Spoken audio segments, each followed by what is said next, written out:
ইরানের পরমাণু কর্মসূচি নিয়ে হঠাৎ উচ্চ পর্যায়ের আলোচনা শুরুর ঘোষণার পরদিনই চীন যুক্তরাষ্ট্রকে এই আলোচনায় রাজনৈতিক আন্তরিকতা দেখানোর আহ্বান জানিয়েছে।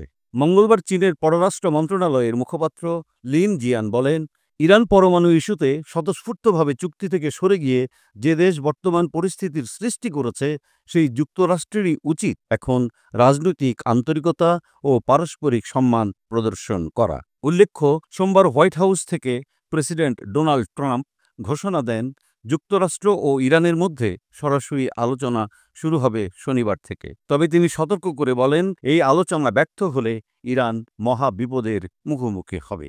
তবে তেহরান জানিয়েছে, আলোচনা ওমানে অনুষ্ঠিত হলেও তা সরাসরি নয়, বরং পরোক্ষ হবে। ইরান পূর্বেই সরাসরি আলোচনার সম্ভাবনাকে অর্থহীন আখ্যা দিয়েছিল।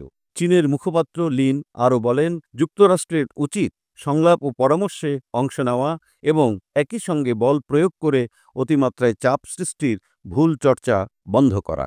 তিনি জানান, চীন সংশ্লিষ্ট সব পক্ষের সঙ্গে যোগাযোগ বজায় রেখে শান্তি ও সংলাপকে উৎসাহিত করবে এবং যত দ্রুত সম্ভব কূটনৈতিক সমাধানের পথে এগিয়ে যাবে। বিশ্লেষকদের মতে, যদি আলোচনায় অগ্রগতি না হয় বা কোনো নতুন চুক্তিতে পৌঁছানো না যায়, তবে ইসরায়েল যুক্তরাষ্ট্রের সহায়তায় ইরানের পারমাণবিক স্থাপনায় হামলা চালাতে পারে এমন আশঙ্কা বাড়ছে।